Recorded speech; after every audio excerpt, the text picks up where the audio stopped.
Ralph, Gladys told Ralphie, marry her. She's real good help.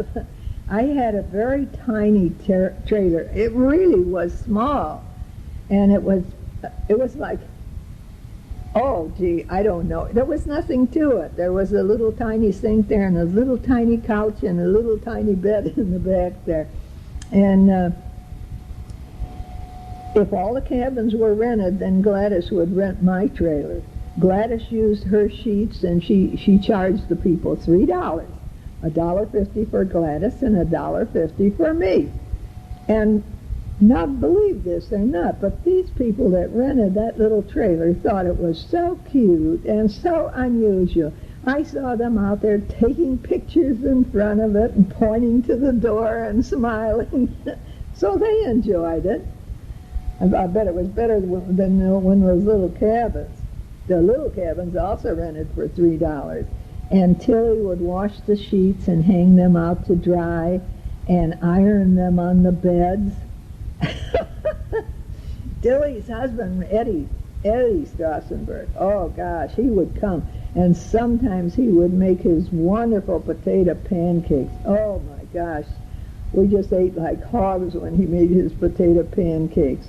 He would help us wash dishes. He would tell stories and stories. And later, their daughter Laverne came and waited on tables. In the beginning, Gladys had a policy. If we don't have the money, we don't buy. And that meant that in the beginning, we paid for our food and dairy products daily. Then later on, when business got better, we could pay once a week. But she said, we are not going into debt, and we never did.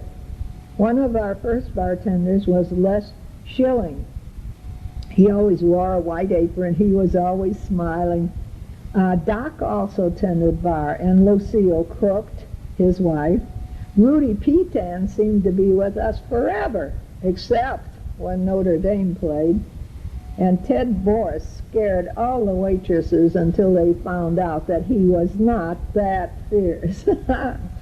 Emil Ackerman, Ray Klobb, Pete Russell, Don Carroll, Larry Brown, all sweet guys, all our bartenders. Later came Rick Baron, Rick Quinlan, Rod Roddock, Dale Albers, and Bill Whitlock. All good guys, and more that I can't recall. It's been a long time since I was working there. In 1949, Liz Morning came to work for us, and I said, oh gosh, she'll never make it. Until he said, listen, let's give her a try. And then, 35 years later, she was still there. She made it. Colleen Bixler came in 1951. It was on Mother's Day, and I was working with Wilma Jane Wojciechowski, who was Colleen's sister, and Wilma and I was snowed under with work, and I said, oh my God, what are we going to do? So Wilma called Colleen to come and help. Colleen came, and she never left. She was with us for eons and eons. But on this day when Colleen, we called for Colleen, a lady had fainted outside of the restaurant, probably waiting in line forever.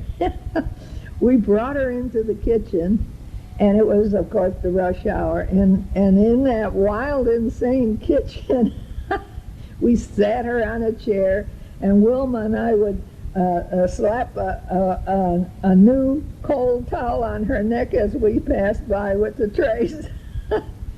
She lived. She was okay. So anyway, Lizzie had her daughters, Kay and Darlene, come to work for us, and Colleen had her girls, Susie, Sandy, and Sharon. Gladys's sister, Kate, and her husband, Joe Kerner, came a lot, and their daughter, Irene, was an early waitress. And later on, Irene's daughter, Joyce, was a hostess. And her husband, Buddy Weibel, he worked there too. He worked in the meat department.